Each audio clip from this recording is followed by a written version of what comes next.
aspectos ya van a ver por qué motivo el empleador siempre es responsable ante un accidente de trabajo. Desde mi punto de vista, no. Hay matices que hay que advertir, hay que verificar, y en algunas oportunidades incluso ya se raya incluso en lo absurdo, en la medida que se le pide al empleador que ya sea una suerte de ente omnipotente que regule todo y que está fuera del marco de situaciones, un caso fortuito o fuerza mayor. Recuerden que este tema de seguridad y salud en el trabajo no es solamente un partido simple, sino es un tema de un partido doble, o es un partido de tenis concreto, porque hay dos partes, donde ambas partes tienen que poner de su parte para que funcione un sistema de gestión y el cumplimiento de las normas en materia de seguridad para evitar accidentes de trabajo, incidentes laborales o enfermedades ocupacionales. Bien, en este diplomado vamos a hacer un gran avance en materia de seguridad, hablando sobre muchos aspectos, desde lo más esencial, que es las clases, las primeras clases, hasta lo más práctico y cómo implementar un sistema de gestión como tal. El objetivo de este curso es que ustedes tengan el conocimiento esencial y puedan o sepan cómo implementar un sistema de gestión. Si es que ustedes son empleadores, tienen que tener mapeado, son emprendedores, tienen que tener mapeado cuáles son las exigencias en materia de seguridad y salud en el trabajo más relevantes y más fiscalizables por parte de la ciudad. Si son trabajadores, ustedes van a tener o van a adquirir conocimiento para que puedan hacer valer sus derechos como trabajadores. Bien, entonces en ese sentido, y sin más preámbulo, pasamos a empezar con el curso. Una precisión sobre reglas de conducta. Mantener siempre el audio apagado. ¿Es posible que puedan hacer interrogantes? Sí, claro que sí, lo pueden hacer a través del chat o simplemente pueden levantar la mano y proceder con activar su audio y hacer la pregunta. Si es así, la pregunta iría relacionada con el tema que estamos viendo en la presentación en este momento. Claro está que al finalizar cada presentación habrá un espacio de tiempo para absorber cualquier consulta que tengan sobre lo que se ha desarrollado a lo largo de la presentación. Bien, pasamos por favor a ver el tema de sistema de gestión de seguridad y salud en el trabajo. En primer lugar, Bruno, señores, ¿sí? perdón, no estamos viendo tus diapositivas. Yo sí la estoy viendo. Solo te vemos a ti en la pantalla en general. Wow. Creo que es la configuración que realizaste, porque yo estoy mirando mis diapositivas. ¿Sí se ve? Las veo, pero Silvia Cabrera señala que sí se ve. Yo, como te digo, qué raro. muchachos, señores, señoras, ¿ven las diapositivas? De repente tu Zoom está activado, ojo, que te visualice solamente la persona o la pantalla de la persona que está hablando. Juan Carlos Mori también señala que sí se ve. Bueno, igual me lo van haciendo saber. Ok, No hay- continuamos. De acuerdo, gracias. Bien, entonces, empezamos por un aspecto sumamente importante que en sí es ¿qué es seguridad y salud en el trabajo? ¿De dónde viene todo esto en materia de seguridad? ¿De dónde viene toda esta regulación en seguridad y salud en el trabajo? Y concretamente hablaremos de qué es el sistema de gestión, que es la obligación principal, la obligación madre. Bien, en sí, todo esto nace como consecuencia de que, primero, porque la OIT, la Organización Internacional del Trabajo, bien, ha establecido que cuando o en todo caso, la OIT al momento de analizar la relación laboral entre ambas partes o ambos actores de la relación jurídica laboral, es decir, entre el empleador y el trabajador, les quedaba claro entre ambas partes era equitativa en la medida que ambas partes tenían o tienen obligaciones que legalmente tienen el nombre de prestaciones. Bien, entonces, ¿cuál es la obligación principal del trabajador? Es el brindar el servicio por el cual se te contrató. Bien, ahora, ¿cuál es la prestación o contraprestación u obligación principal del empleador? Pues bien, es el pago de la remuneración como consecuencia del servicio. Bien, ahora, doctor, no, que no es justo porque la remuneración es muy baja y por ende no hay equivalencia. Sí, es verdad, pero hay que dejar claro que la Constitución en su artículo 24 establece que el Estado garantizará en favor de los trabajadores. Eso lo dice la Constitución. Claro, si fuera por el Estado, una remuneración digna sería 2.000 soles, pero no. Es ahí, en base a ese artículo 24, donde nace la remuneración mínima vital. Y la remuneración mínima vital, como ustedes bien saben, ha ido cambiando, es mutable, dependiendo justamente de el promedio económico que se genere cada cierto tiempo, el crecimiento per cápita del Estado, el crecimiento porcentual de la población económicamente activa, los índices de inversión privada en el mercado. Todos esos factores son analizados por parte del Estado al momento de aumentar la remuneración mínima vital, que hoy por hoy está en 930. En base a ese análisis y al artículo 24, para el Estado peruano, una remuneración digna es 930 soles. Bien, pero ojo, es en atención a un análisis muy macro. Bien, porque entiendo que pueden no estar de acuerdo con ello. Ahora bien, en ese sentido es que se determinó, bueno, si los estados garantizan una remuneración mínima, bien, entonces me queda claro que los estados están cumpliendo y por consiguiente para la OIT era suficiente. Claro, en otros estados pues es posible que la remuneración mínima vital sea mayor, en una divisa diferente, una moneda diferente, pero al fin y al cabo puede ser mayor, menor, porque cada estado tiene independencia. En ese sentido es que para la OIT la balanza estaba equilibrada, porque ambas partes tienen obligación y se cuantificó el monto de del trabajo, que es la remuneración. Pero luego hacer un análisis hace mucho, mucho tiempo atrás y analizar justamente esas prestaciones se da con la sorpresa que no es equitativa. ¿Por qué motivo? Porque el trabajador no solamente brinda el servicio, sino que el trabajador al momento de brindar el servicio se expone a peligros y riesgos del centro de trabajo, del entorno, incluso del mismo servicio del cual brinda. Ejemplo, yo soy un soldador, me contratan como soldador en el taller de mantenimiento de una planta de exportación de producto no tradicional en pipe, por ejemplo.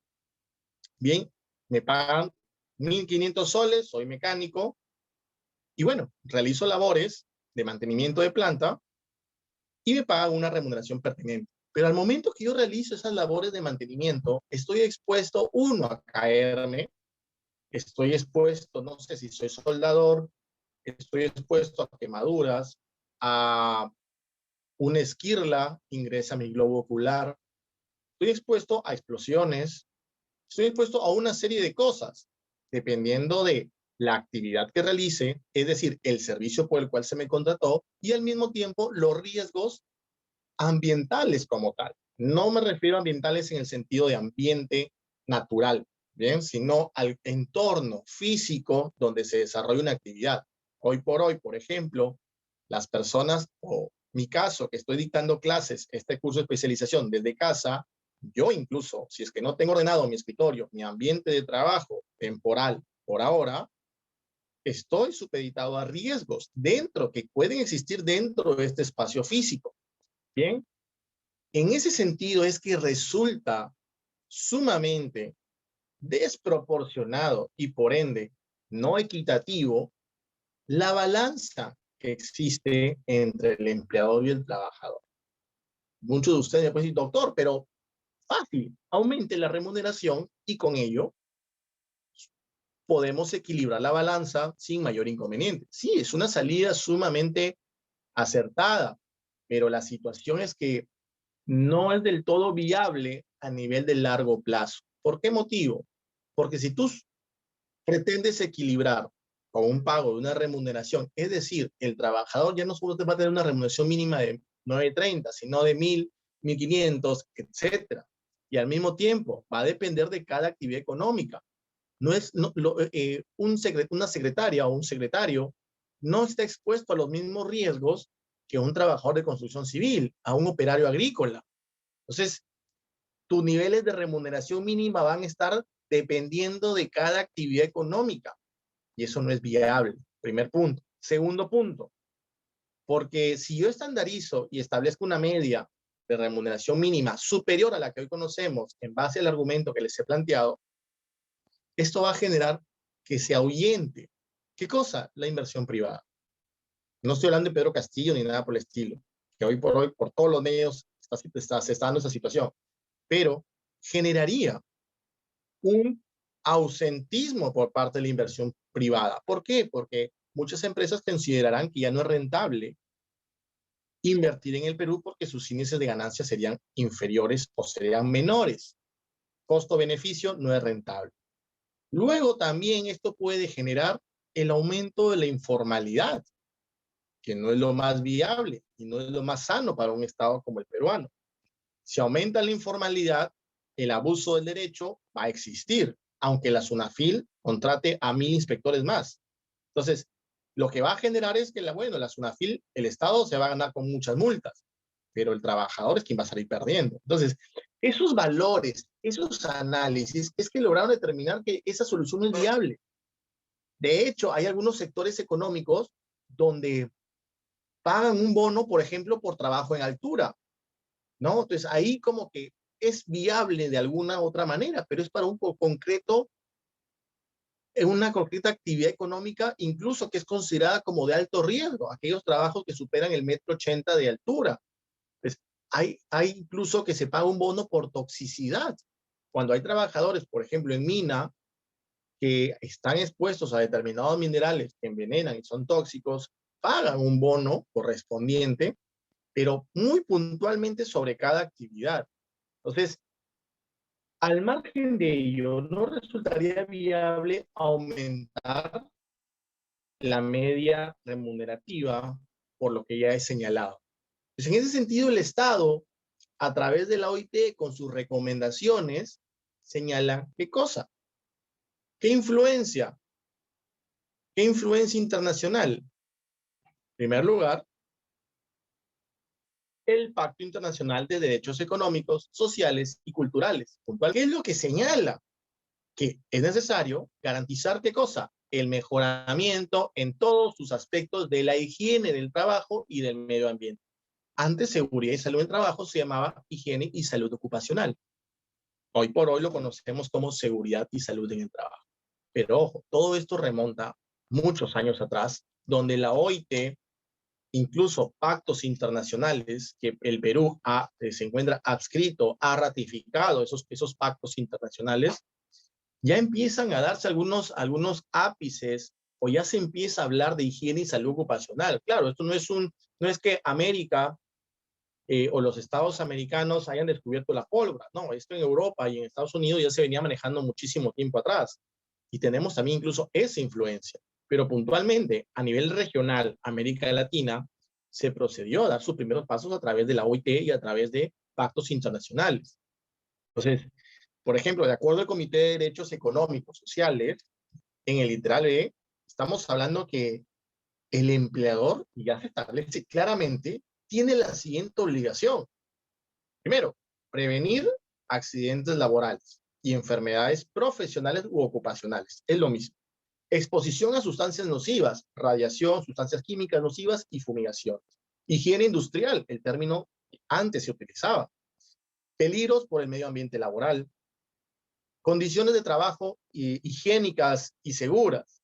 Disuadir el uso indebido de alcohol, tabaco, consumo de estupefacientes y otras sustancias nocivas. Se ha dado en cuenta que estas pequeñas pinceladas, que luego se van a ir analizando mucho más, y ya no solamente se van a limitar a 4 o 5 deberes del empleador que debe realizar y garantizar, sino que ya se empiezan a crear, en base a estos pactos ratificados, pactos internacionales ratificados por los Estados miembros de la Organización de Estados Americanos, cada estado empezó a implementar sus medidas de higiene y salud ocupacional. El Perú data de mucho tiempo atrás, años 60, 70 aproximadamente, donde ya vemos algunas pinceladas de por ejemplo, actividad económica muy puntual, industrial. A nivel industrial ya se hablaba, incluso hay una, sí, data de mucho tiempo atrás, donde sale un dispositivo legal sumamente antiguo que regula medidas de higiene y salud ocupacional en el sector industrial. Doctor, pero ¿qué pasa con el resto de sectores?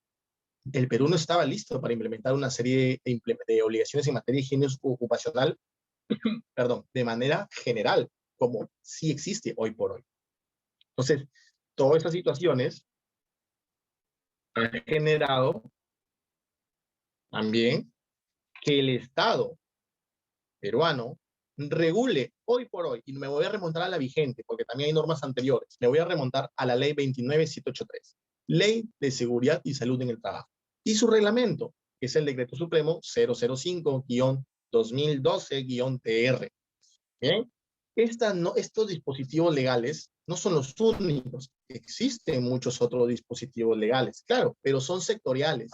Tenemos dispositivos legales en materia, o en todo caso, en actividad minera, hidrocarburos, en materia agrícola, tenemos en materia de electricidad, tenemos en materia de construcción civil. Hace poco, el 2019, se derogó su reglamento y salió uno nuevo, mucho más adaptable a la realidad de hoy y no a la realidad que antes, al momento de la publicación de la ley, se ha generado. Porque claro, la realidad avanza más rápido que las leyes. Y es por eso que las leyes en el tiempo se derogan o se modifican. ¿Para qué? Para que las leyes alcancen a la realidad y pueda regular en la medida o en la mayor cantidad posible todos los aspectos de lo que hoy por hoy está sucediendo. Bien, entonces es importante tener claro que la ley 29783 y su reglamento son normas madres, son normas generales. Bien, algo que antes no existía y que hoy por hoy eso es lo que está siendo fiscalizado por parte de la SUNAF. Ahora, ¿por qué la SUNAFIL se pone más precisa, tiene más fuerza de fiscalización? Porque vienen sucediendo unos hechos determinados que han generado conflictos sociales y eventos sumamente difíciles, como por ejemplo,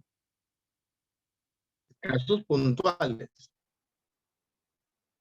El caso McDonald's. El caso McDonald's, donde lamentablemente, eso fue diciembre de 2019, lamentablemente fallecieron 2 jóvenes electrocutados, realizando trabajo de limpieza de McDonald's. Entonces, eso ha generado, por ejemplo, que en ese mismo mes la SUNAFIL proceda con realizar modificaciones de las obligaciones en materia de seguridad y salud en el trabajo. ¿Cuál es la más relevante? El seguro de vida ley. Claro, doctor, pero es una obligación en materia laboral. Sí y no. Sí, efectivamente, no está dentro del cuerpo normativo el seguro de vida ley en materia de seguridad y salud en el trabajo. Lo único que se regula es el seguro complementario de trabajo de riesgo o el SSTR. Pero el seguro de vida ley, dentro de sus pólizas, se establece justamente, hay pólizas por accidentabilidad y prestaciones para los derechohabientes por esas razones, donde implica también accidentes laborales. ¿Qué es cómo se regulaba antes? Bueno, que los empleadores hasta antes de diciembre del 2019 estaban obligados a partir del 4º año de la relación laboral a proceder con la cobertura, ¿correcto? Contratar la cobertura del seguro de vida ley a favor de sus trabajadores, pero recién al 4º año de relación laboral, porque al 5º ya son indeterminados. Pero claro, hoy por hoy, el caso McDonald's nos dio en la cara y le dijo a la SUNAFIL, tú te puedes morir como trabajador, lamentablemente, disculpen que sea frío, uno se puede morir trabajando desde el primer día. ¿Por qué esperas hasta el 4º día? Como si los riesgos recién se maximizaran o las probabilidades de sufrir un accidente existieran a partir del 4º año. Entonces, esa regulación lo que intenta hacer es que la ley alcance la realidad. Pero el caso McDonald's no es el único caso. La SUNAFIL, o en todo caso el Ministerio de Trabajo, establece como una obligación primordial y esencial dentro de un mar de obligaciones al empleador, indicar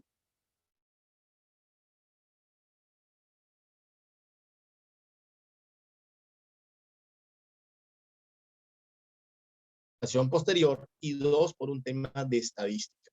Como estadísticas como las que estamos viendo en la presentación. Y esas son estadísticas actualizadas a octubre del 2020, hace 6 meses aproximadamente. ¿Qué es lo que dice en un comparativo de enero del 2019 a la fecha? Tenemos, por ejemplo, que cómo ha evolucionado la notificación de accidentes. Es decir, los empleadores están notificando accidentes ante el Ministerio de Trabajo. Bueno, tenemos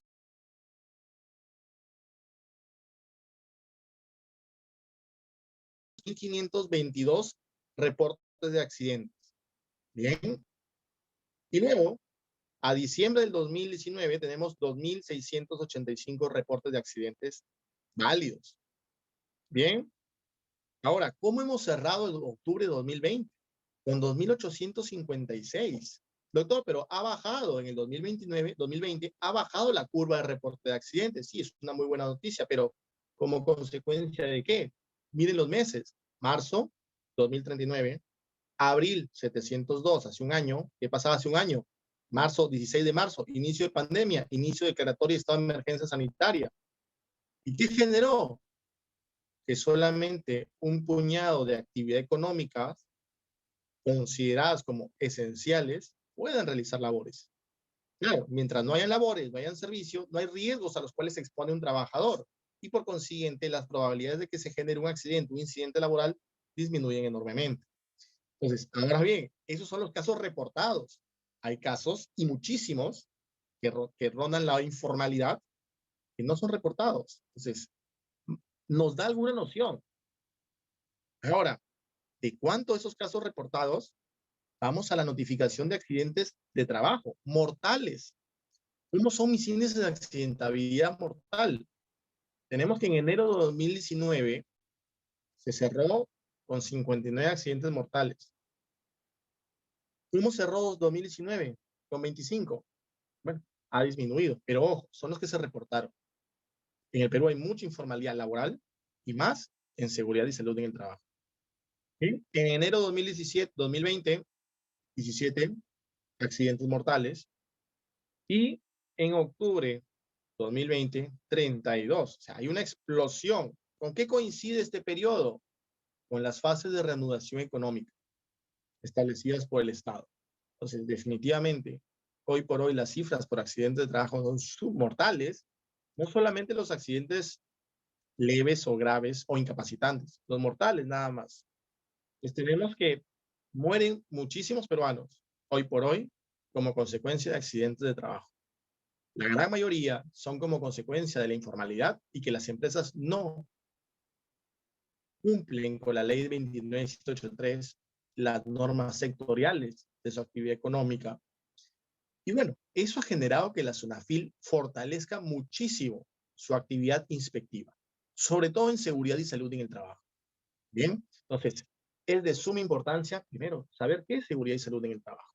Bien, la seguridad y salud en el trabajo se refiere de forma básica al conjunto, eso ténganlo claro, es el conjunto de normas y métodos que están orientados a reducir la incidencia de riesgos y enfermedades ocupacionales de los trabajadores, ya sea dentro o fuera del centro de trabajo. Para esto hay que resaltar dos cosas. Primero, forma básica al conjunto. Estamos hablando que si la obligación principal es tener un sistema de gestión, entendemos nosotros que qué es lo que es sistema. Obligación principal es sistema de gestión de seguridad y salud en el trabajo. Bien, ahora, ¿qué es un sistema? Bueno, el sistema es un conjunto de cosas. Ok, entonces vamos bien con la definición sola y pura de seguridad y salud en el trabajo.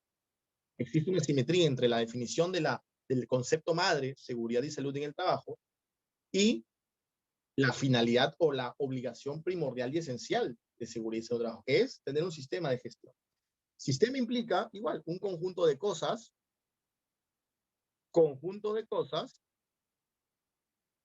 interrelacionadas. Todos los elementos están íntimamente relacionados. Una cosa no funciona sin la otra. Entonces, como pueden ver en la diapositiva, en la presentación, tenemos puntualmente lo que a mi criterio sería uno de los elementos o cosas más importantes. Tenemos el reglamento interno de trabajo, el reglamento interno de seguridad y salud en el trabajo. Tenemos el mapa de riesgos y tenemos el comité de seguridad y salud en el trabajo. Hay muchos más elementos, pero de mi punto de vista, esos son uno de los más relevantes. Existen más, definitivamente, pero de mi punto de vista es uno de los más relevantes. Si ustedes desean implementar un sistema de gestión de seguridad y salud en el trabajo, legalmente lo que les puedo decir es, vean estos tres elementos. Sin estos tres elementos, el resto de sistemas, el resto de elementos no van a funcionar. Bien, y se lo digo con conocimiento de causa, con lo recurrente que soy en la SUNAFIL y el criterio que puedo observar de los inspectores de dicha entidad. Bien. Ahora, esta influencia internacional que ha generado la necesidad por parte del Estado peruano de crear o de implementar obligaciones en materia de seguridad, inicia sobre todo con directrices de la OIT. La OIT genera directrices internacionales. Estas directrices son asumidas por el Estado y por consiguiente es el Estado quien genera la ley aplicable solamente al territorio nacional.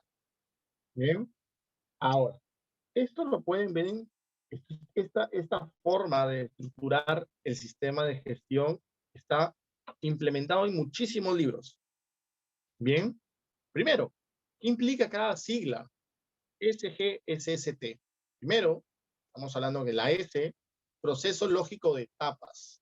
La G implica que el sistema de gestión representa la gestión y administración de peligros, riesgos y acciones preventivas. Bien, la S, la primera S, es la seguridad, es decir, las condiciones y acciones para mitigar accidentes de trabajo.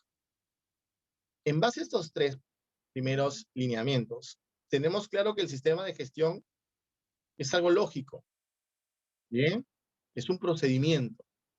Dos, está relacionado con la gestión, con la administración. ¿De qué? De los peligros y riesgos. Doctor, ¿pero qué son los peligros y riesgos? Los peligros y riesgos son aquellos elementos que combinados con el actuar humano y con otras condiciones del entorno, aumentan la probabilidad de que se genere un accidente de trabajo. Y es ahí donde viene el segundo elemento, el tercer elemento. Las condiciones, parámetros de seguridad. ¿Para qué? Para que las condiciones y acciones estén orientadas a qué? A mitigar los accidentes de trabajo. Si es que yo logro mitigar, reducir o eliminar en su totalidad los accidentes de trabajo, pues quiere decir que voy por buen camino. No sé si ustedes han visto en muchas empresas, sobre todo en las de construcción civil o en mina, que siempre tienen un letrero. 0 días sin accidentes de trabajo. Sucede un accidente y el conteo, van 10 días sin accidentes. Sucede un accidente y el conteo viene a 0 nuevamente. Eso pasa muchísimo. ¿Por qué? Porque es necesario tener mapeado cuántos accidentes se generan. Doctor, pero ¿por qué son relevantes los accidentes? Porque los accidentes es la auditoría, es el checklist propio que te sirve a ti y que con un porrazo y de manera muy dolorosa te dice, tu sistema de gestión implementado no está funcionando porque se ha generado un accidente de trabajo. Mortal, incapacitante o leve, pero accidente de trabajo que te vuelve a tu realidad y te dice, no funciona. Hay algo que tienes que cambiar o mejorar. Bien. La segunda S está orientada con la salud, porque estamos hablando de seguridad y salud en el trabajo. Implica la salud, el bienestar, la disminución de ausentismo y mitigación por enfermedades. Claro, ¿qué genera un accidente de trabajo? Un trabajador que se rompe una pierna, que se cae y se rompe el cúbito, genera un descanso médico. El descanso médico se materializa ¿en qué? en una imposibilidad de prestar el servicio. ¿Eso qué es? Ausentismo. Entonces, está orientado a ello, a disminuir el ausentismo y mitigar las enfermedades ocupacionales. Doctor, pero ¿qué es una enfermedad ocupacional? ¿Cualquiera? Bueno, trayendo un ejemplo muy puntual y muy actual, el COVID. El COVID, a nivel general, incluso nacional e internacional, no es una enfermedad ocupacional, aunque no lo crean.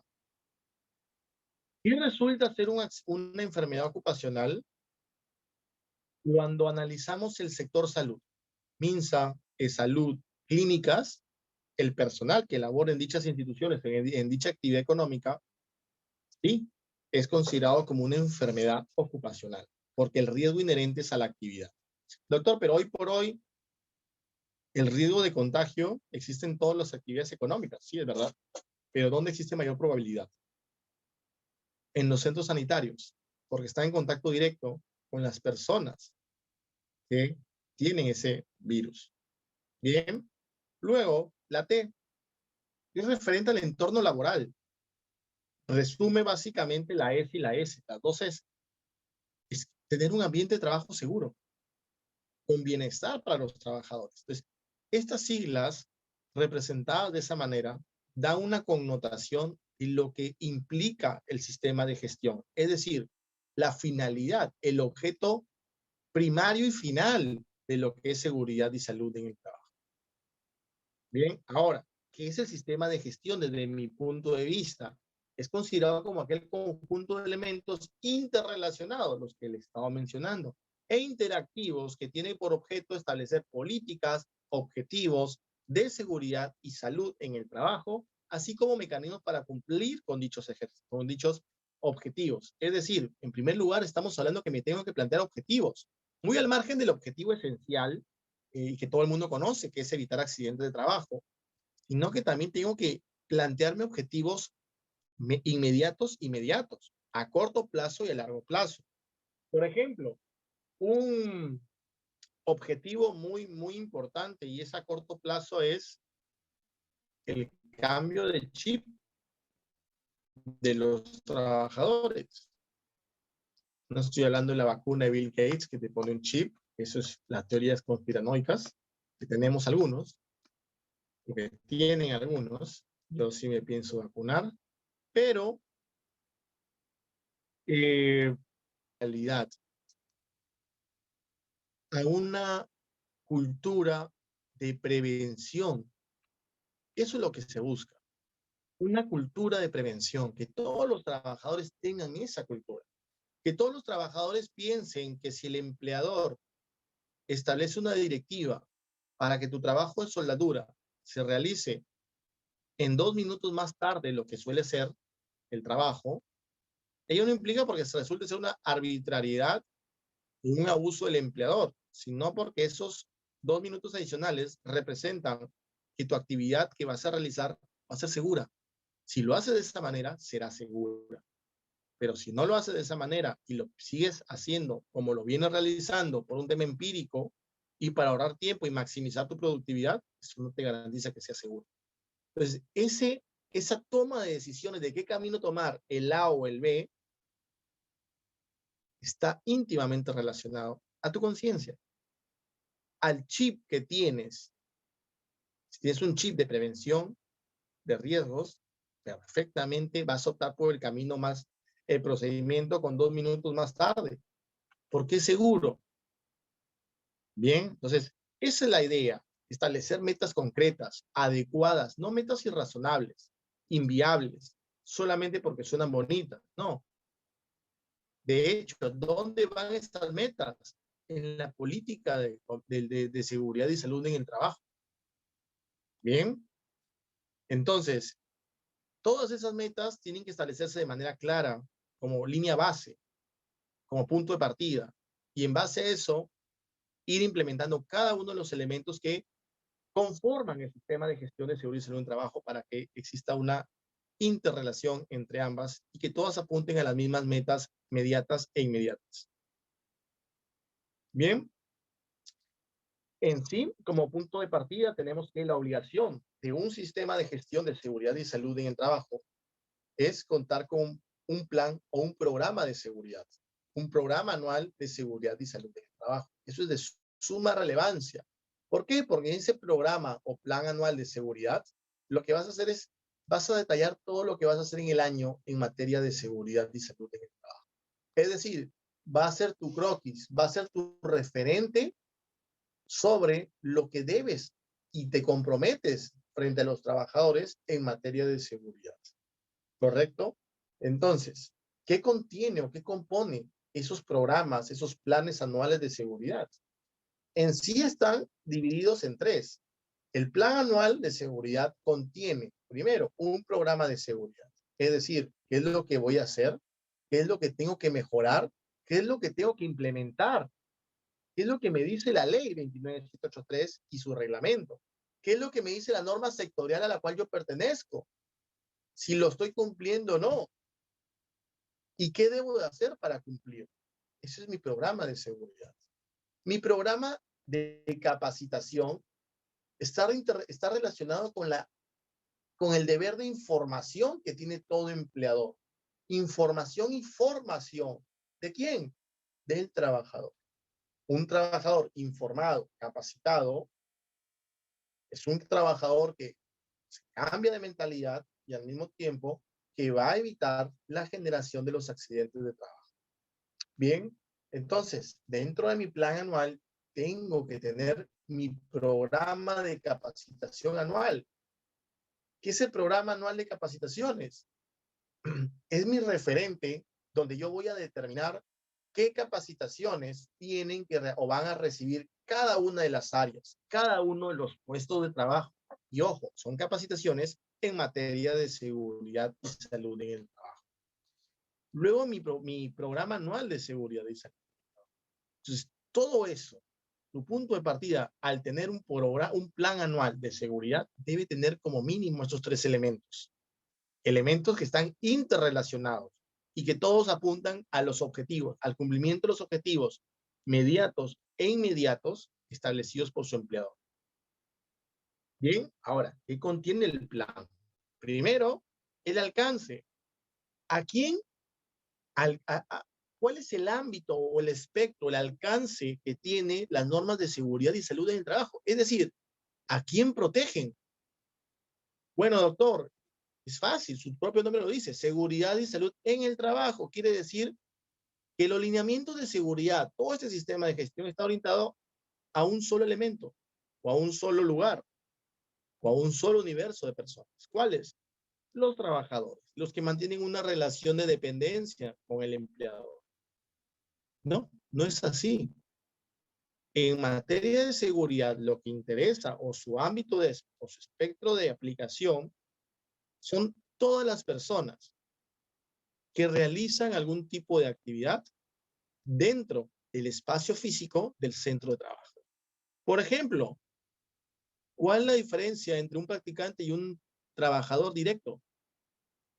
¿Cuál es la diferencia a nivel de exposición de riesgos entre un contador o un asistente contable y un practicante de contabilidad que labora en el mismo espacio físico? Claro, tienen funciones diferentes, pero labora en el mismo espacio físico. Es decir, el practicante, por ser practicante, no esté expuesto a caerse en un muro mal hecho o a quedarse, a tener hipocausia por estar expuesto a tanto nivel de ruido, que quien está expuesto al ruido solamente es el trabajador y no el practicante que también está en el mismo espacio físico. No, no tiene sentido esa diferenciación. En materia de seguridad, ambos son iguales. ¿Por qué? Porque están expuestos a los mismos peligros y riesgos. No interesa la relación jurídica que tengan con el empleador, si son trabajadores, modalidad formativa. Lo que interesa es la exposición al riesgo. De la misma manera, los locadores de servicio.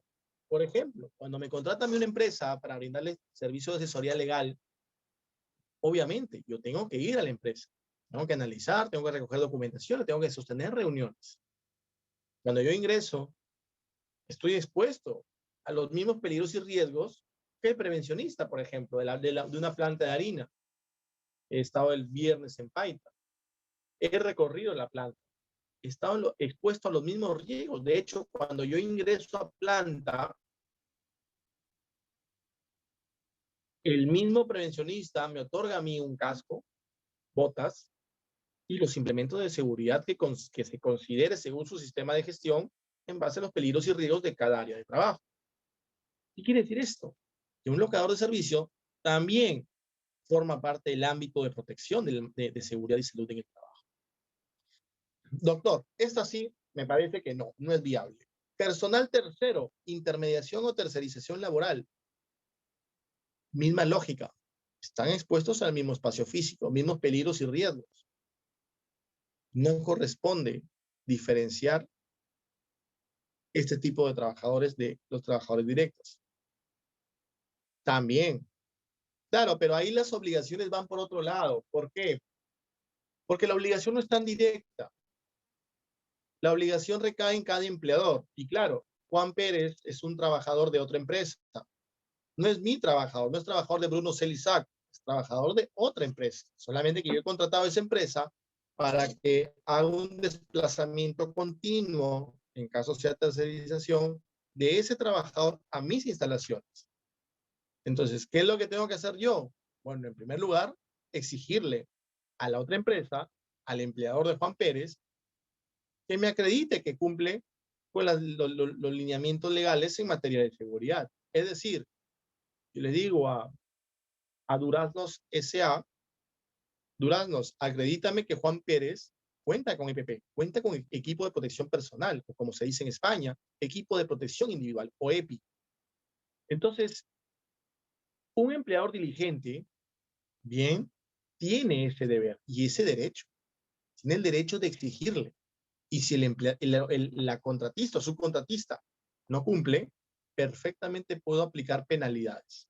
Doctor, pero eso de nada ayuda a nivel de protección. Sí, ayuda. ¿Por qué motivo? Porque si tú le amenazas a tu contratista o subcontratista de que le vas a multar, de lo que le vas a aplicar una medida disciplinaria, perdón, le vas a aplicar una penalidad o en su defecto resolver el contrato, ¿esto qué te genera? La subcontratista no quiera dejar ese contrato y por consiguiente proceda con cumplir con sus obligaciones en materia de seguridad en el trabajo. Pero por ahí tampoco es el 100% la idea, sino que también a nivel legal te puede ayudar a eximirte de responsabilidad administrativa, civil y penal. Si es que el accidente de trabajo de Juan Pérez, el tercero, personal tercero, se genera dentro de tu espacio físico. Entonces, eso, por ejemplo, me da a mí como abogado herramientas legales para poder defender a la empresa. Doctor, pero lo que no quiero es que el trabajador confunda y piense que yo soy su empleador y no Durazno Sac. Es verdad. De hecho, el Poder Judicial, a través de la Corte Suprema, ha determinado que sea autorización o intermediación si es que se puede acreditar que el trabajador recibió equipo de protección personal, capacitaciones por parte de mi empresa y no de su empleador. ¿Por qué? Por la confusión de empleador que se genera.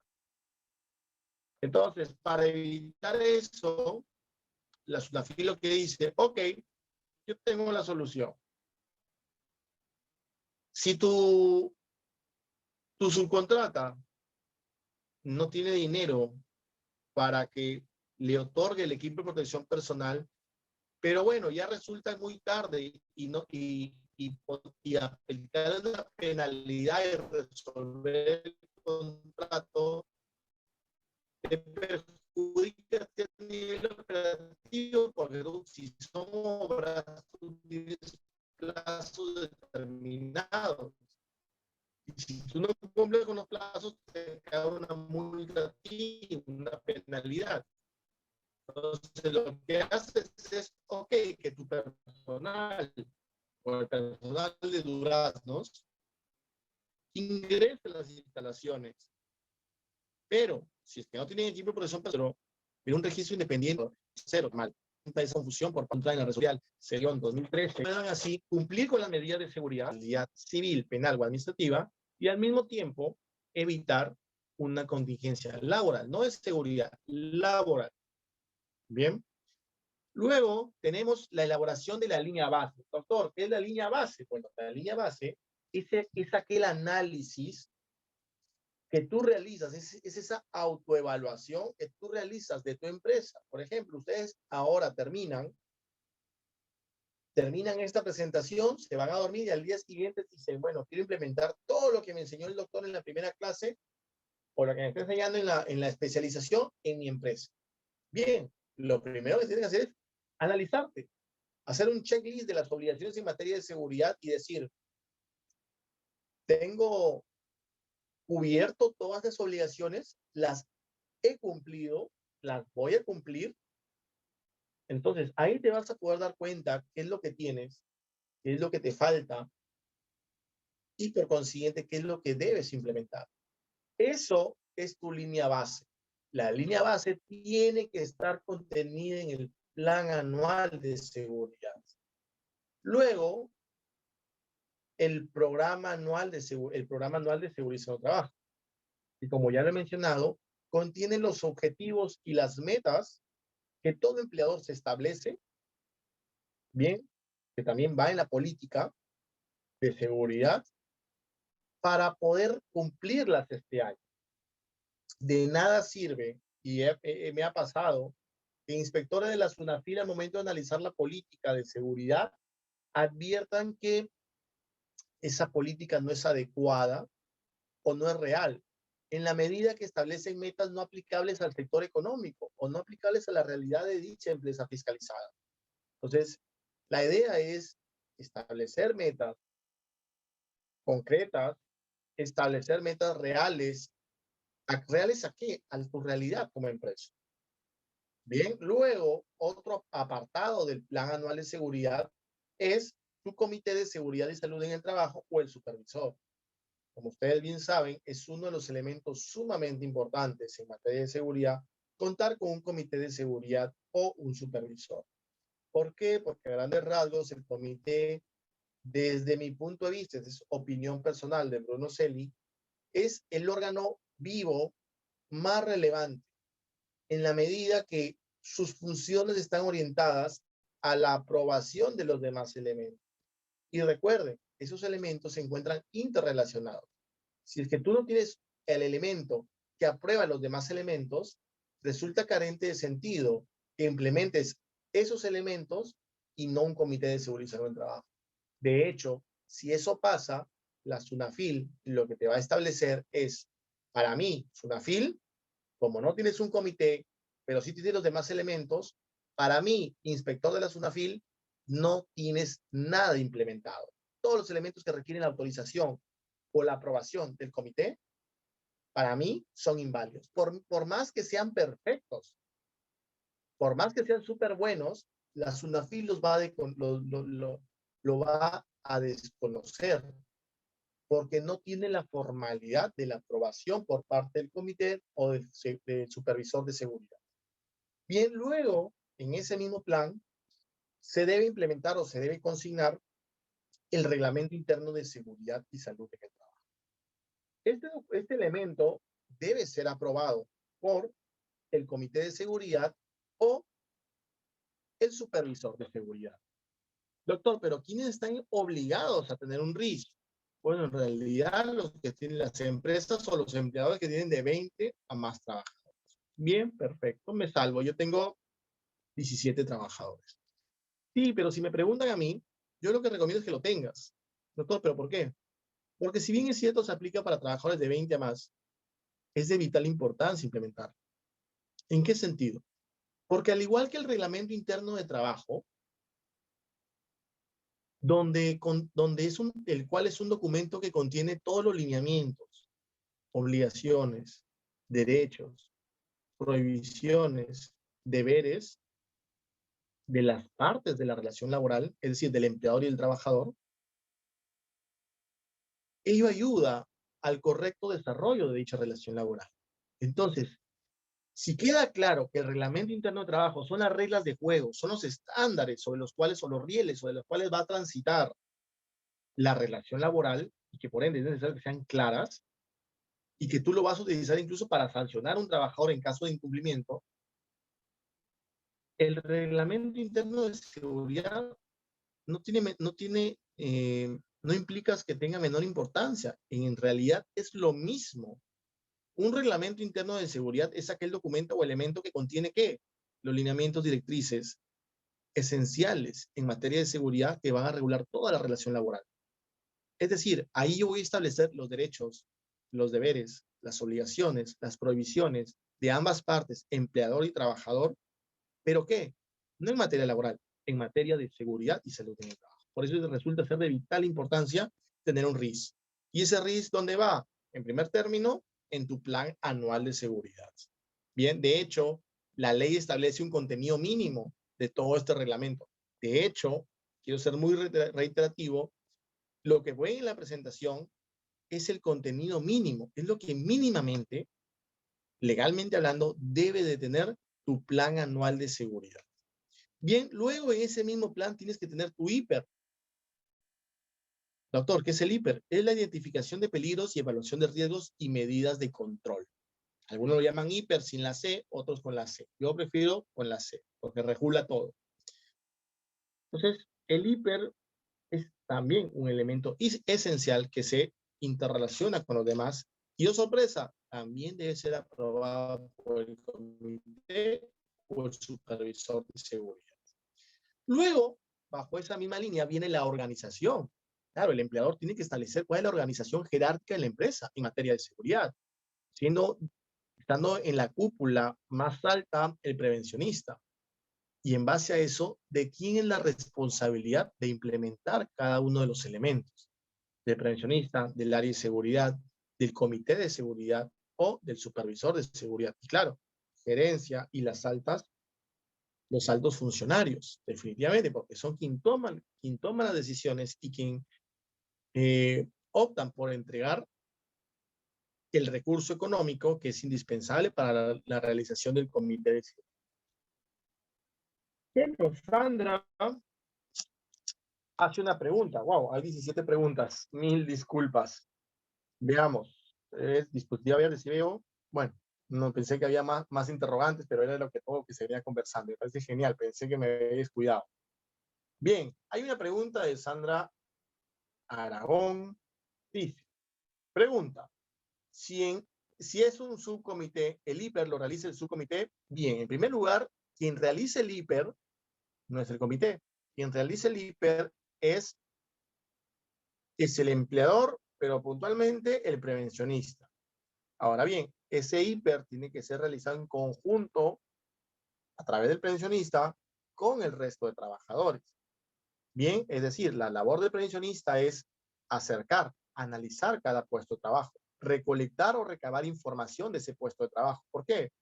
Porque ni el prevencionista sabe todas las actividades puntuales y al detalle que realiza cada puesto. ¿Quién lo sabe? El trabajador que ocupa ese puesto. Entonces, al momento de elaborar el hiper, que lo hace el prevencionista, tiene que ser en base a la información que pueda recopilar de cada puesto de trabajo. Una vez que lo termina y tiene el visto bueno de gerencia, debe ser remitido al comité para que el comité, el supervisor de seguridad, o en todo caso, yendo a tu pregunta, el subcomité, lo puedan aprobar. Pero claro, en los casos donde debe existir un subcomité, son los casos donde estamos hablando de empresas que tienen sedes productivas. Por ejemplo, hasta hace buen tiempo, yo sabía, por ejemplo, o salvo que me equivoque, que EPO, ustedes saben, tienen sedes en cada terminal. EPO, al tener muchas sedes, tiene un comité madre y al mismo tiempo tiene subcomités o supervisores, dependiendo del número de trabajadores de cada agencia. Y bueno, cada hiper que es elaborado por cada agencia tiene que ser aprobado por cada subcomité de cada agencia. Si yo saco un hiper de Talara, entiendo yo que desde mi punto de vista, que el subcomité de Talara tiene que aprobar ese hiper. Ahora bien, puede darse el caso también, porque la ley que de hecho hace en marzo se ha modificado, más aún concretamente sobre el tema del subcomité y sobre sus funciones y responsabilidades, ha determinado que, y esto yo recuerdo que lo conversé con un inspector inicios de este mes, le dije, en casos de varias sedes productivas, ¿tengo la obligación de tener un subcomité? El inspector me dijo, bueno, es discutible. De hecho, lo que dice la ley es, el empleador que tiene varias sedes productivas puede, no debe, puede. No es imperativo, como el debe, ¿no? Va por un tema de puede. Es decir, resulta facultativo, optativo, dependiendo de cada realidad económica de la empresa. Por ejemplo, por lo que puede hacer es implementar un comité madre donde asegure que los miembros del comité que conforman, tanto los que representan al trabajador como los que representan al empleador, mínimamente esté conformado por un trabajador de cada agencia. Cada trabajador que sepa la realidad de cada agencia para que pueda realizar un aporte. Ahora bien, cuando se realice el IPRC de cada agencia, que garantiza la participación de cada miembro y su representación de cada agencia, entonces es el comité el comité madre, quien debe de aprobar el IPR. Bien, luego Jorge Morales señala, si un trabajador que no cumple con lo que establece el RIS, ¿puede el empleador ejercer su poder de sanción con un despido o solo amerita otra medida disciplinaria?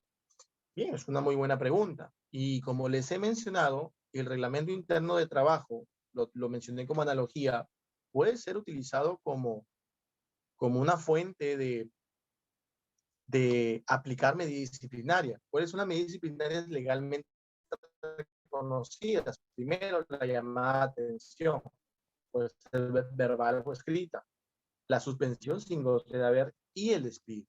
Ahora bien, puntualmente la pregunta de Jorge es, ¿incumple los lineamientos de seguridad en la empresa? ¿Mi empleador puede ejercer su facultad sancionadora? Sí, creo que sí.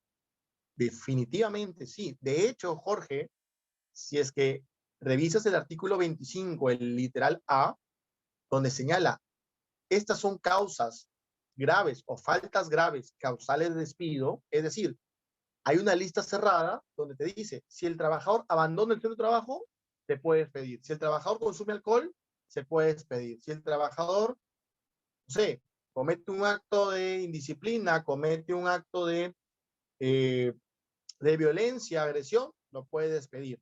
Situaciones como esa, si el trabajador hurta o roba un bien del empleador, lo puede despedir. El artículo 25 es una lista cerrada, una lista taxativa. Y dentro del literal A, te dice la inobservancia del reglamento interno de trabajo y el reglamento interno de seguridad y salud de trabajo. Dice yo, cualquiera. ¿Por qué?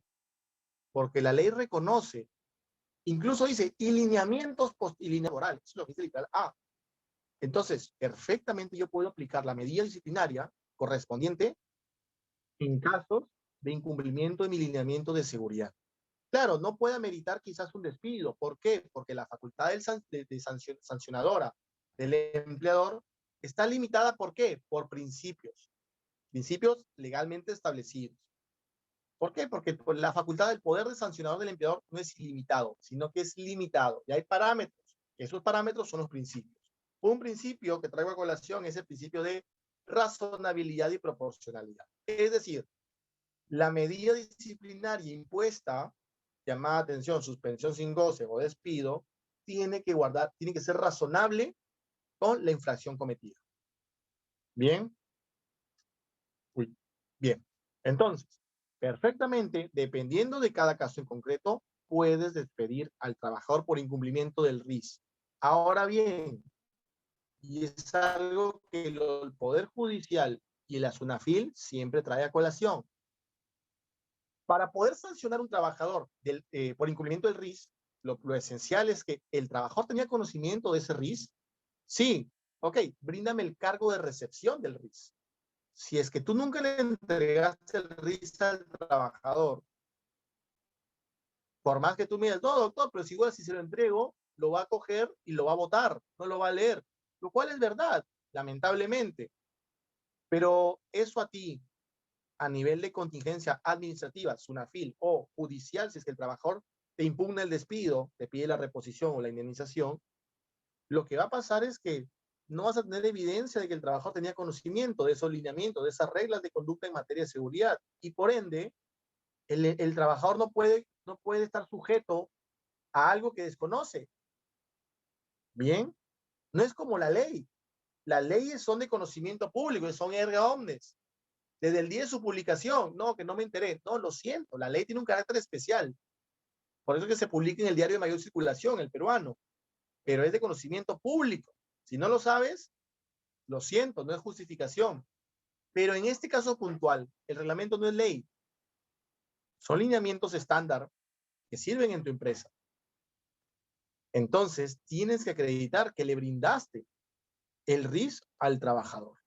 Y en base a eso, si tienes todo fundamentado y claro, un análisis concreto del caso en mención, perfectamente no habría ningún inconveniente de sancionar. Sandra Aragón señala, la sede principal está en Lima y la sede en la que laboro está en Cajamarca. Acaba de indicar que se ha dado una modificación de la ley en marzo. ¿Podría facilitarnos esa modificación? Sí, claro que sí. De hecho, si ustedes entran al SPIC, que se escribe, ponen Google, ponen SPIC, S-P-I-J, es de libre acceso, es gratis, dan en la primera opción que les arroje el navegador, Google, perdón, el navegador y entran y van a una parte que dice normas generales. Colocan la primera opción y les sale y pueden colocar la ley 29783 y el reglamento. De hecho, no recuerdo si yo se las puse como material de lectura, si no, se la voy a hacer llegar a través del Corlat para que puedan tener claro hoy por hoy, con las últimas modificaciones, puedan verificar cuáles son las obligaciones en materia de seguridad. Entonces, dentro de esas modificaciones está una modificación reciente sobre su comité, habla de las funciones, habla de las obligaciones, los deberes de los miembros del subcomité dentro de una sede productiva ajena a la principal. Entonces, es de suma importancia, Sandra, que puedas darle una leída a eso. Yo se lo voy a facilitar sin mayor inconveniente. Bien, a seguir avanzando y editar, voy a dejar el chat abierto desde la laptop. Y bien, entonces, luego hablamos de capacitación. Ustedes saben muy bien que existe un principio en materia de seguridad, y ya lo he mencionado, sobre el deber de información y capacitación del empleador frente a sus trabajadores, que es un objetivo más que el empleador tiene que establecerse. Y es por eso que yo tengo que establecer cuántas capacitaciones tengo que darle al año a los trabajadores. Capacitaciones generales y capacitaciones especializadas.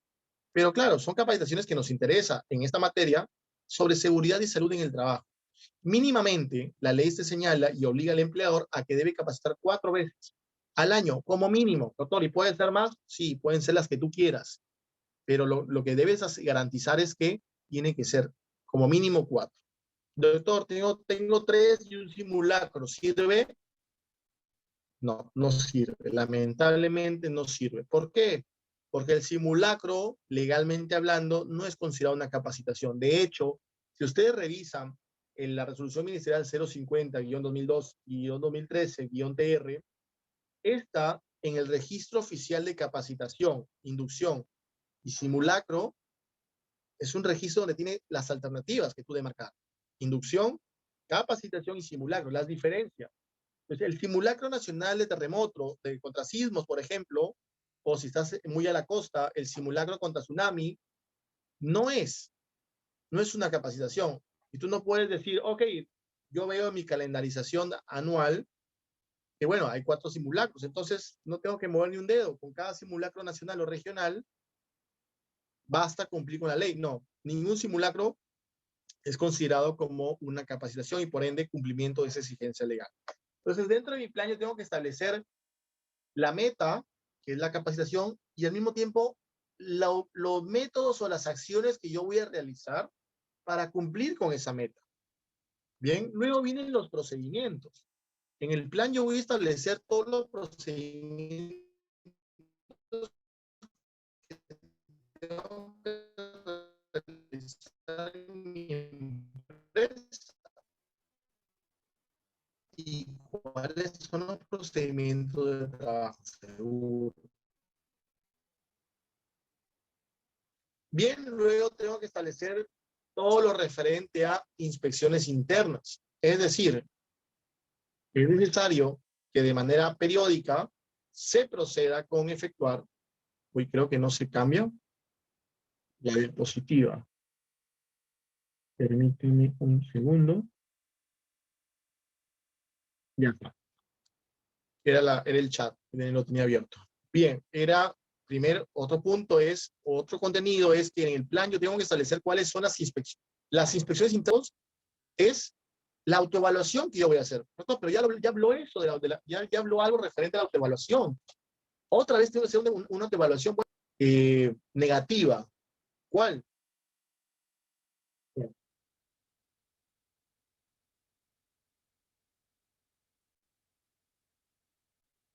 Creo que perdí la señal por un segundo. Sí se me escucha, ¿no? Por favor, Sí, pueden se te escribir en el... escucha, pero no te podemos ver. Puedes utilizar el audio de tu laptop. ¿Perdón? ¿Usar el audio de tu laptop? ¿Sí se me escucha? ¿Se me ve? No se te ve, pero sí te escuchamos. Uy. Bien. En todo caso, ya para la siguiente sesión voy a manejar mejor el tema para encontrar un punto medio y me puedan ver. Pero sí, sí se me escucha, sí se me ve, los participantes. Sí, lo que yo mencioné en su momento es que ese checklist, esa autoevaluación o auto-checklist, era generado por un evento negativo. ¿Cuál? Un accidente de trabajo. Bien, entonces, ese accidente de trabajo te genera una autoevaluación impuesta. En cambio, las inspecciones internas, tú estableces cuáles son esas inspecciones. Tú estableces cuándo va, de manera facultativa, cuándo vas a generar una autoevaluación de tu sistema de gestión, para ver si todo está funcionando o no, para ver una revisión del mismo sistema de gestión. Sí, me dicen que a veces se escucha entrecortado. Bien, pido la disculpa del caso, voy a ver para maximizar la cobertura de internet. Ok, Oscar, sí, y creo que soy yo, no es tu computadora, creo que soy yo. Pero nada, vamos, de hecho se trata de la mejora continua, las inspecciones, esto ayuda a evaluar todo lo implementado. Pierdan cuidado. Bien, entonces, las inspecciones internas que tienen que estar en mi plan anual van a reflejar esa coordinación, esa planificación de cuántas revisiones voy a tener al año. De hecho, la ley te dice una inspección, una auditoría interna. Ojo, no valen las inspecciones de la SUNAFIL. Doctor, pero a mí ya me fiscalizó la SUNAFIL todo mi sistema de gestión. Entonces, ya cumplí. No, porque esa es una inspección que te ha llegado de manera inopinada y que tú tampoco la querías. Entonces, también ayuda a que mejore tu sistema de gestión, pero no forma parte de una inspección interna. ¿Quién puede realizar estas inspecciones internas? Bueno, tu prevencionista o tu supervisor de seguridad o los miembros del comité. Luego, otro acápite está relacionado con la salud ocupacional. No seguridad, ya vimos todo el aspecto de seguridad. Ahora la salud, es decir, integridad física y emocional de los trabajadores. ¿Cómo me encargo yo para establecer medidas que generen una mayor seguridad o garanticen que se genere enfermedades ocupacionales? Bueno, a través de los exámenes médicos ocupacionales, ¿correcto? Porque así yo voy a tener mapeado, así yo voy a saber qué tipo de riesgos o en todo caso, cómo es la condición de salud del trabajador frente al espacio físico. ¿Por qué motivo? Porque se ha acreditado que la gran mayoría de los accidentes de trabajo son generados por factores propios del trabajador a nivel ocupación, a nivel de salud. Por ejemplo, quizás un conductor que no tiene una visión adecuada y necesita medidas correctivas. Un trabajador que, no sé, tiene una suerte de una carga de estrés muy alta o unas situaciones particulares, entonces lo que se recomienda es, no sé, algún medicamento, se recomienda pase por el psicólogo del centro de trabajo. Entonces, eso ayuda muchísimo a mapear cuáles son los factores que sumados a los peligros y riesgos me van a generar el accidente de trabajo. Bien, luego un apartado referente a los clientes, a las subcontratas y proveedores. Claro, en caso no tengas subcontratas, no lo realizas, no lo consignas, pero sí tus proveedores. Es decir, cuáles son tus compromisos frente a tus subcontratistas, es decir, a personal tercero y al mismo tiempo con tus proveedores de servicio. Doctor, pero eso no me queda claro. Bueno, esto lo conversamos en su momento, al inicio de la presentación sobre el ámbito de aplicación. Y de hecho es el primer punto del plan. ¿Cuál es el ámbito de protección de la ley de seguridad? ¿Solo trabajadores? No. Modalidades formativas, locadores de servicios, proveedores, clientes, personal tercero. Entonces, definitivamente es necesario establecer procedimientos o lineamientos o metas mediatas e inmediatas respecto a un aspecto sumamente importante de proveedores. Luego viene el plan de contingencia. El plan de contingencia también tiene que estar contenido en mi plan anual de lo que voy a hacer este año. ¿Qué contingencias? Bueno, lucha contra incendios, en caso de sismos, tsunamis en caso de la localidad donde se encuentra el centro de trabajo, peligro de inundación, sea fluvial o marítimo. Y claro, ¿qué es lo que implica acá? Yo tengo que tener brigadas de seguridad, tengo que tener una brigada de lucha contra incendios, una brigada de sismos, tengo que delimitar cuáles son mis zonas seguras frente a sismos dentro del espacio físico del trabajo. Pues todos esos lineamientos en materia de contingencias, de cómo voy a accionar como empleador, como empresa, frente a contingencias de esa naturaleza, tienen que estar en tu plan. Es cómo tú vas a actuar en este año.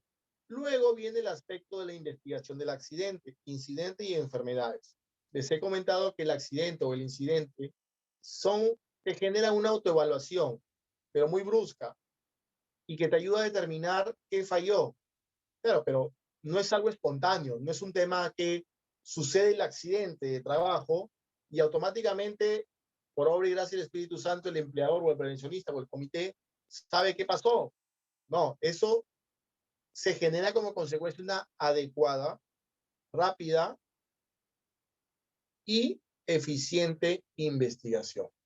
El comité o el supervisor de seguridad va a poder determinar si el accidente se generó por causas básicas, causas inmediatas, factores personales, factores de trabajo, dependiendo del tipo de método de investigación. Existe el método de causalidades, el árbol de causas, el método de la espina de pescado de Shimakawa, no. Se me fue el nombre de este japonés. Se me fue el nombre. Lo vamos a ver también en su momento. Pero hay diferentes métodos de investigación y cada uno de esos métodos va a abordar determinadas formas de investigación, pero va a obtener un mismo fin, es decir, qué ocasionó el accidente. Sabiendo qué ocasionó el accidente, yo como empleador prevencionista, comité de seguridad, voy a poder adoptar dos cosas. Primero, mis medidas correctivas, que implica accionar y elaborar algo o mejorar algo de lo que ya tenía. Bien, eso es una medida correctiva. Y luego viene la medida preventiva. ¿Cuál es la medida preventiva? Crear algo que antes no existía. Pero claro, ante la luz de los hechos de la investigación me doy cuenta que me faltaba.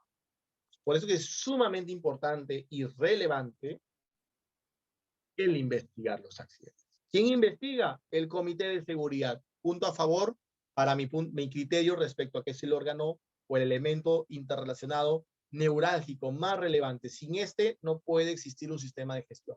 Luego vienen las auditorías, que son las auditorías externas, que la realizamos nosotros, por ejemplo. Yo como abogado, tengo una socia que es muy trome en temas de seguridad, realiza auditorías en materia de seguridad y salud del trabajo. Son auditorías externas que también tienen que realizar mínimo una vez al año. Las estadísticas es referente a tu accidentabilidad. Tú teniendo claro cuáles son tus estadísticas o tus índices de accidentabilidad por cada área, te da a conocer un mapeo de accidentes o incidentes o enfermedades donde tú debes adoptar las medidas de prevención correspondientes para poder evitar que se genere a futuro estos accidentes, incidentes o enfermedades ocupacionales. Luego, la implementación del plan, presupuesto y programas, es decir, ok, empleador, me parece genial todo tu plan, pero ¿cómo lo vas a hacer? A nivel de recursos administrativos, humanos y económicos. Se tienen que establecer todas las medidas. De hecho, no implementar todo cuesta dinero. Yo he visto comités, gente, miembros del comité, muy buenos, que han generado o han coordinado o han logrado capacitaciones en materia de seguridad, costo cero. Han conversado con la Cruz Roja, han conversado con bomberos. He tenido un caso de una empresa que lo que hizo es una colecta, no de dinero. Le dije, oye, cada uno traiga lo que pueda de su casa. Medio kilo de arroz, menestra, lenteja, un tarro de leche. Se hicieron canastas y se donaron ¿a dónde? A la compañía de bomberos. Y la compañía de bomberos, en señal de agradecimiento, brindó capacitaciones sobre lucha contra incendios. Brindó capacitaciones sobre primeros auxilios, gratis, que al empleador no le costó ni un sol. Pero si tengo un comité de seguridad que simplemente dice, bueno, empleador, tú tienes que hacer esto, esta es tu obligación, claro, es verdad. Pero si no hay una participación activa y no hay un interés de generar el cumplimiento de esas obligaciones, reduciendo el costo del empleador, que es lo principal o es el principal obstáculo para que el empleador pueda cumplir con estas medidas. Porque tengan en claro algo, y eso es algo que justamente un cliente me dijo un día. Me dice, doctor, lo que pasa es de que está bien colocar dinero, por ejemplo, en adquirir una maquinaria para tu proceso productivo, porque se va a ver materializado, no sé, pues, si es una empresa que vende helados, esa maquinaria o ese gasto se va a ver traducido en una mayor cantidad de helados que yo venda. Pero en materia de seguridad, ese gasto no se va a ver reflejado en la mayor cantidad de cosas, de bienes o servicios que yo ofrezco al público o al mercado. Entonces, no hay una reciprocidad directa. Claro, pero lo que yo le respondo es, la reciprocidad es indirecta. ¿Por qué motivo? Porque lo que tú te ahorras en no implementar las medidas de seguridad, luego va a ser mayor el gasto posterior ante un accidente incapacitante mortal, va a ser mucho mayor. Y a eso súmale las multas que te va a imponer la SUNAFIL. Es decir, lo que te ahorraste va a ser el 10% de lo que ahora estás gastando. Y eso es lo que he conversado muchísimo con los inspectores, con los empleadores. Es la única manera que puedan entender. Cuando tocas el bolsillo y ya le trasladas el aspecto legal a números, yo lo que suelo hacer es llevar mi tabla de multas. La tengo en la mente. Y que todos mis informes sobre un estado situacional están relacionados con la tabla de multas. No cumples con esta obligación, es muy grave. Esta es la multa en soles. Si te fiscalizaran hoy día, cuando los empleadores ven eso, definitivamente se genera la intención. Claro, es lo general. Hay situaciones muy especiales donde los empleadores saben muy bien y ya desde el inicio cuentan con la implementación de toda esta situación. Pero esa es la principal traba.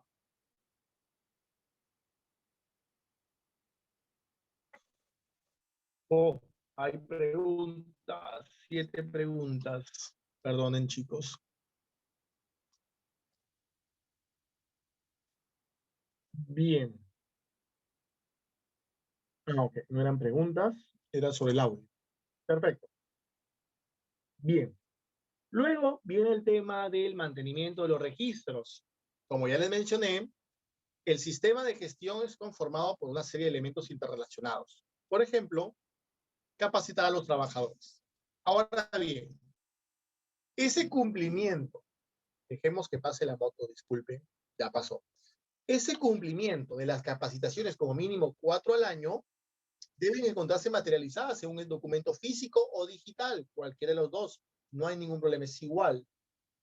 ¿Qué genera esto? La necesidad de que el Ministerio de Trabajo establezca cuáles son los documentos oficiales que van a representar todo mi sistema de gestión.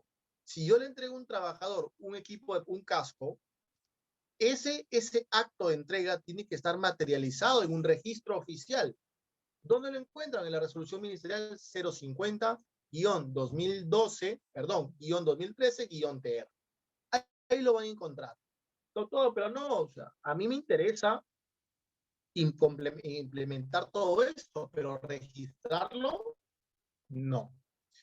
Bien, ante ello te podría decir que sí, es necesario. De hecho, la SUNAFIL, si es que tú no tienes los registros oficiales con un contenido mínimo, entonces la SUNAFIL lo que va a hacer es te lo va a desconocer. De hecho, me ha pasado en una última inspección donde la SUNAFIL llegó por un accidente de trabajo y me dijo, ok, acredítame que tú le diste casco. Ok, le acredité que el trabajador accidentado, con fotos y videos, le dije, este es, y había testigos que dijeron, sí, esta persona es el accidentado. Le acredité que esa persona tenía casco, tenía todo. ¿Qué sucedió? La SUNAFIL me dijo, y dame el registro. No, no lo tengo, pero tengo evidencia a nivel de video y a nivel de fotos. Y tenía la declaración de los testigos. Y bueno, lo que dijo la SUNAFIL es, bueno, he verificado que no tienes un registro y que por más que me hayan mostrado fotos donde se puede evidenciar que el trabajador tenía y se puede verificar que tenía casco, botas y todos los implementos de seguridad necesarios para ese puesto, has incumplido las medidas de seguridad. Multa por ello. Entonces, ello no me parece razonable, definitivamente. Pero bueno, es lo que es el criterio. Y claro, el criterio está orientado en la ley y me parece bien, pero sí un tanto irrazonable. Pues por eso, señores, en su plan tienen que tener claro cómo es que van a custodiar y van a mantener cada uno de los registros oficiales de la zona. Y finalmente, una revisión. ¿En base a qué? Una revisión periódica por parte de tu comité de seguridad a través de un informe anual para poder determinar qué se ha realizado, qué se ha cumplido y qué es lo que se debe de cumplir para el siguiente año. Entonces, en ese plan, en la parte de revisión, se deben de comprometer para que el empleador, junto con su prevencionista, junto con el comité, puedan programar una reunión, una revisión de tu sistema de gestión al término del año y en base a eso verificar qué metas se ha cumplido para este año y qué metas no se pudieron cumplir. He reducido mis índices de accidentabilidad en comparación del año anterior o precedentemente inmediato. Sí, no, y en base a eso, el siguiente año elaborar otro plan anual de seguridad en base a la experiencia previa. Bien, luego entramos al aspecto de los principios. Bien, y me quiero quedar ahí para no cortar o no hablarlo a medias porque ya son 9:30. Bien, aquí estamos hablando de los principios de seguridad y salud en el trabajo. Y ya con eso entramos a lo que ya estaba establecido como parte de la charla o parte de la clase número 2. Entonces, eh, para evitar cortes eh, parciales o hablar parcialmente sobre un tema, a mí me interesaría mucho dejarlo aquí para que en la siguiente clase arrancamos con los principios y en base a eso ustedes tengan acceso a un tema completo en una determinada sesión. Bien, son 9:30, chicos. Agradezco por su puntualidad, agradezco la presencia a alrededor de 29, 30 personas. Si tienen alguna duda sobre lo que hemos hablado en estos momentos, y bueno, si quieren hablar sobre un poco más, yo estoy presto para escucharlos. Lo pueden hacer a través del chat o activando su micrófono. A ti, Rodolfo, por tu participación. Yo realmente me quito el sombrero frente a ustedes, porque muy poca gente invierte tiempo y dinero para poder invertirlo, para la redundancia, en ese tipo de actividades, en ese tipo de diplomados, de especialización. Definitivamente es algo muy, muy importante y da mucho, mucho que decir sobre cada uno de ustedes. Pueden estar haciendo lo que sea, aunque bueno, ahorita en pandemia no se puede, pero incluso este es un clases los días sábados, entonces definitivamente refleja que son personas que están sumamente preocupadas e interesadas en adquirir más conocimiento, perfeccionar los conocimientos que ya tienen y eso aplicarlos en su vida profesional diaria para seguir creciendo como profesional y como persona. Pues en ese sentido, chicos, chicas, si es que tienen alguna duda adicional, bien, tengo una de Jorge Morales. Las actas de inspecciones sobre seguridad que hace la SUNAFIL 27444 puede ser cuestionadas en el procedimiento administrativo sancionado y, de ser posible, dejarlas sin efecto. Bueno, Jorge, sí, pero yo de ti entiendo yo que hablas de las actas de infracción. ¿Por qué? Porque si me hablas de actas de inspecciones, podemos hablar de constancias de actuación inspectiva, abogado de la empresa, si eres abogado o si eres emprendedor, para una filia es una visita inspectiva. En esa visita inspectiva, verifica, ¿no? Hace algunas anotaciones y lo que te deja el inspector es una constancia de actuación inspectiva, que no es un acto administrativo. Ok, ya precisaste que es un acta de infracción. Perfecto. Entonces, cuando se genera el acta de infracción, como resultado de todo el proceso inspectivo, antes sí te notificaban con esa acta de infracción. Ahora pasa al supervisor de trabajo y el supervisor de trabajo da el visto bueno a esta acta de infracción emitida por el auxiliar inspector o el inspector de trabajo para que sea elevado al órgano instructor. El órgano instructor ahí recién te va a notificar la imputación de cargos y adjuntándote el acta de infracción para que puedas presentar tu descargo en un plazo no mayor de 5 días. Ahora bien, yo puedo cuestionar aspectos de forma del acta de infracción, claro que sí.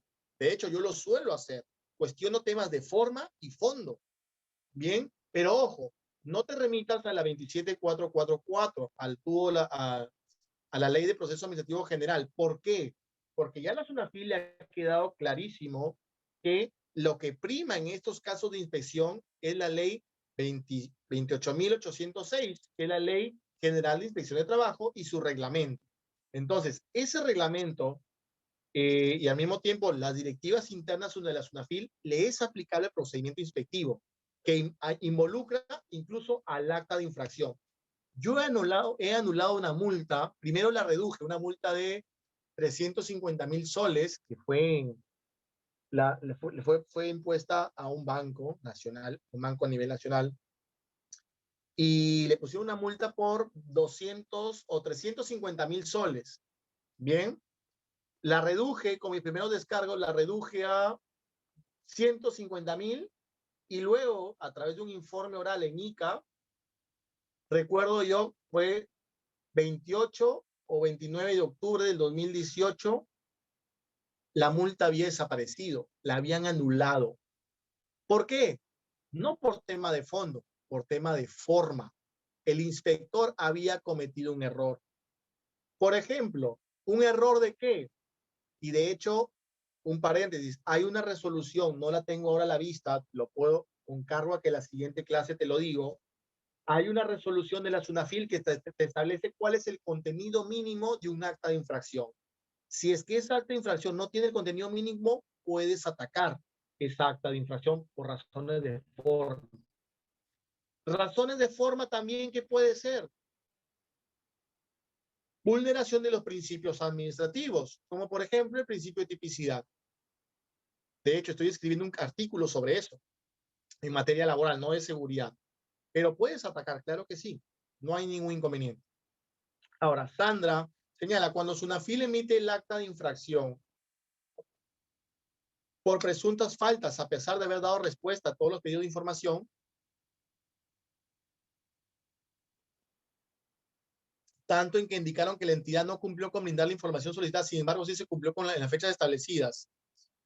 Sí, esto es lo que yo siempre me peleo, Sandra, definitivamente. Eso es lo que se conoce como multas o infracciones por obstrucción a la labor inspectiva. Y ahí sí hay un hermetismo y hay un absolutismo en esas infracciones. La SUNAFIL, sí, olvídate, Sandra, o sea, en materia de obstrucción a la labor inspectiva, las multas son muy, muy altas. ¿Por qué? Porque todas son infracciones, perdón. Primero, sí, del tipo de empresa que sea, si eres, porque hay una tabla micro, hay una tabla MIPE, micro y pequeña empresa, y hay una tabla no MIPE, pero también hay una tabla incluso de trabajadores del hogar, porque eso también yo lo peleé bastante, porque en base a la razonabilidad y la proporcionalidad, porque le ponía multa de 100.000 soles o 30.000 soles a una señora de 80 años que vivía en su casa. Entonces, definitivamente es desproporcionado, pero eso ya se cambió. Pero bueno, volviendo a tu interrogante, sí, las multas por obstrucción a la labor inspectiva son muy cerradas, bien, y son absolutas. Si es que tú te pasaste un minuto, bien, entonces tienes una infracción. Ahora bien, ¿cuáles son los casos que yo no comparto?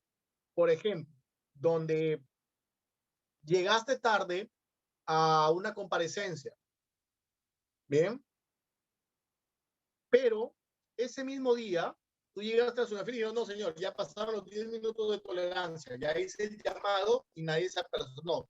Ya emití mi acta. Mi constancia de protección señalando que no llegó el sujeto inspeccionado.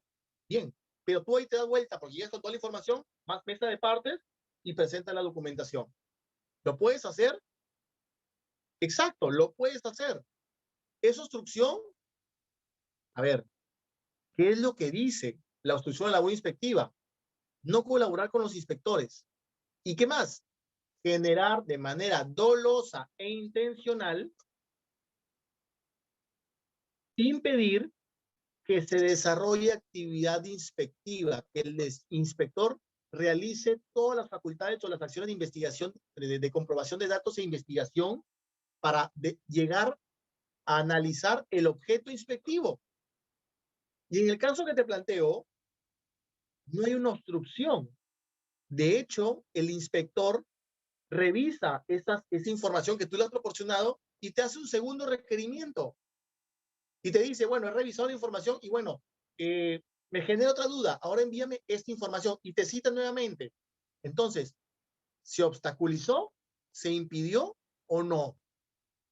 Diferente fue el caso, y es algo que yo sí le digo a los inspectores, si vas a imputar obstrucción de labor inspectiva y te enviaron los documentos, bueno, lo que debes hacer para seguirle el mismo criterio y no contradecirte, lo que tienes que hacer es hacerle un nuevo requerimiento y decirle, hey, te esperé, no llegaste, te vuelvo a citar y te vuelvo a pedir la misma información. No, señor, es que ya te la presenté por mes de parte, lo siento, no es el camino. Yo te citaba. Y es en el segundo requerimiento donde ahí tienes que llevar la misma información. Y ahí sí sería viable hablar de obstrucción a la labor inspectiva. ¿Por qué? Porque ya generaste que el inspector utilice otra acción, pérdida de tiempo, y realice una actuación inspectiva similar a la anterior porque no reconoce la documentación anterior. Ahora bien, pero si no se da ese escenario y te vuelven a citar para pedir documentación complementaria, luego de analizar la información que sí la ha analizado, no hay obstrucción por ningún lado, ¿no? Yo estoy peleando una, pero por un aspecto técnico, por un aspecto virtual, ¿no? Me dijeron, tienes hasta las 11:59. Entonces, cuando yo mandé la información por correo, dieron las 12 del medianoche. Por un minuto, ¿bien? Y el inspector al día siguiente dice en el acta, siendo 8:30, he procedido con revisar la información. La he analizado y he realizado un requerimiento complementario. Y me dice, pero pese a ello, no has presentado la información dentro del plazo y por ende has obstaculizado mi labor inspectiva. Dígame de qué manera. Por un minuto, ¿de qué manera? Ahora bien, el tema de estar en pandemia, eso fue en julio, agosto de 2020. ¿No se aplica la razonabilidad? ¿No hay criterios eximentes o atenuantes? Claro, lo que la SUNAFIL dice, bueno, en el reglamento hay una parte que señala que en caso de obstrucción, las multas por obstrucción tiene una rebaja del 90%. Sí, claro, pero tus multas por obstrucción son sumamente elevadas. Entonces, el 10% de 100.000 soles son 10.000 soles. Y más aún, son multas en algunos de los casos donde el acta de infracción solamente es multa por obstrucción de la labor inspectiva. Y que más abajo el inspector en el acta de infracción te dice, ah, pero bueno, sí he podido verificar y el empleador cumple con todo. Me quito el sombrero ante este empleador, cumple con todo. Ah, pero igual lo multo. Dígame, ¿eso incentivará al empleador a seguir cumpliendo? No. Entonces, esa situación donde el inspector ya no tiene discrecionalidad para aplicar la razonabilidad, se ha perdido. Antes sí existía, pero por razones o miedo a temas de corrupción, se eliminó cualquier factor de discreción del inspector. Y ahora todo es objetivo y absoluto. Y eso, desde mi punto de vista, no sería lo más adecuado y sano. Hay casos y casos. Ojo, no quiero generalizar, pero hay casos y casos. Bien, pero lúchala, Sandra, definitivamente. Yo estoy luchando por mi lado con un par de clientes sobre ese tema. Bien, no sé si tienen alguna consulta adicional.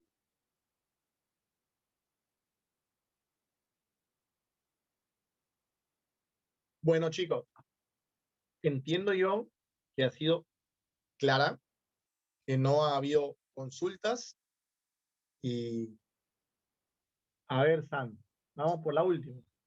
¿Y qué pasaría si el inspector está inhabilitado en su colegio profesional?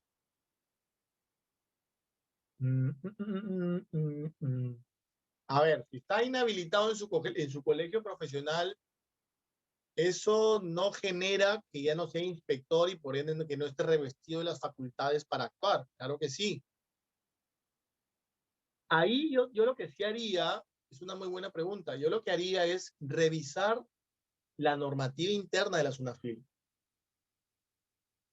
Porque, a ver, lo que pasa es que, ojo, una cosa es estar inhabilitado para ejercer la profesión y otra cosa es, o sea, por ejemplo, yo estoy afiliado a un colegio de abogados de Piura. Si yo trabajo en la SUNAFIL, bien, yo ya no voy a pagar el aporte mensual que pago para estar habilitado. ¿Por qué? Porque eso me habilita a mí para firmar documentos, ni siquiera, ni siquiera con un cliente. Me habilita para el ejercicio profesional en sede judicial. Pero yo puedo seguir dando asesorías. Si me dedico yo a temas de asesoría, no hay ningún problema. Ojo, el estar habilitado es para el desarrollo de esa actividad profesional en concreto. Pero para ser inspector de la SUNAFIL, no importa si estás habilitado o no. De hecho, si yo fuera abogado, perdón, soy abogado, pero si fuera a lanzarme o incursionar en el aspecto de la SUNAFIL, lo que pasa es que para ser inspector no necesito ser abogado. O sea, no necesito ser un abogado colegiado. Yo puedo perfectamente ser SUNAFIL y dejar de pagar los aportes a mi colegio profesional. De hecho, he visto contadores que son inspectores de trabajo y claro, ya no pagan al colegio profesional. Y eso no significa que no lo habiliten para ejercer la facultad inspectiva. No, son cosas diferentes. Son cosas diferentes, pero igual, o sea, por un tema de curiosidad, tendría yo que analizar lineamientos internos, ya un tema de organización de la SUNAFIL, si es que puedo encontrar algo referente al tema de algún requisito o no. Desde mi punto de vista, sin haber revisado, te puedo decir que no, no hay ningún problema, porque el hecho de que no estar colegiado o en todo caso, de hecho yo puedo ser inspector sin estar colegiado, porque lo que me pide nada más es ser titulado. Yo termino la universidad, soy titulado abogado, no me inscribo en el colegio de abogados, en ninguno, y me meto a la SUNAFIL. Ni siquiera estoy colegiado. Entonces, ¿puedo ejercer como inspector? Sí, porque los requisitos internos de perfil ocupacional es que sea abogado. No hay ningún inconveniente. Bien, una pregunta de Jorge Morales Singa es, doctor, cuando una empresa fiscalizada por los SUNAFIL subsana voluntariamente antes de que inicie el procedimiento sancionador, constituye un eximente de responsabilidad y cuando la subsanación voluntaria se da después del procedimiento sancionador, constituye un atenuante. Los casos son atenuantes, no son eximentes. Los eximentes es que, como su propio nombre lo dice, te exime responsabilidad. Es decir, eres infractor y ya te llegó el acta de imputación de cargos y tú tienes dos opciones. O reconoces y subsanas y pagas una reducción de multa. Bien, ojo, me estás hablando en el procedimiento sancionador.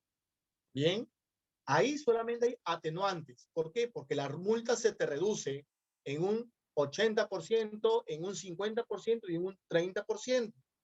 Bien, ahora, el eximente que mencionas no es en el procedimiento no es en el procedimiento sancionador, sino es en el procedimiento inspectivo. ¿Por qué? Porque, por ejemplo, el inspector tiene la obligación legal de al verificar, por ejemplo, que hay alguna infracción o algún incumplimiento, pero que este incumplimiento por parte del empleador en materia laboral o en materia de seguridad es subsanable, el inspector te va a emitir un documento, te va a notificar un documento que se llama anexo hechos subsanables y te va a decir, mira, he encontrado esto y no tienes. Entonces te doy un plazo de 5 días, que es lo que se llama medida inspectiva de requerimiento, para que en 5 días me acredites el cumplimiento. Y abajo te suelen poner, esto no exime la posibilidad de que dentro de mis facultades te imponga una multa. Pero no se da, es un tema porque la ley lo dice. Pero si tú cumples con subsanar esos hechos subsanables dentro del procedimiento inspectivo, no sancionador, inspectivo, perfectamente no hay multa. Ahí sí cabe el aspecto eximente. Bien, pero ya en un proceso sancionador ya no hay eximente, hay atenuante. Espero haber aclarado tu duda, Jorge. Bien, muchas gracias, chicos, que tengan muy buenas noches, cuídense mucho, la cosa está fea en Piura, así que les deseo lo mejor. Un fuerte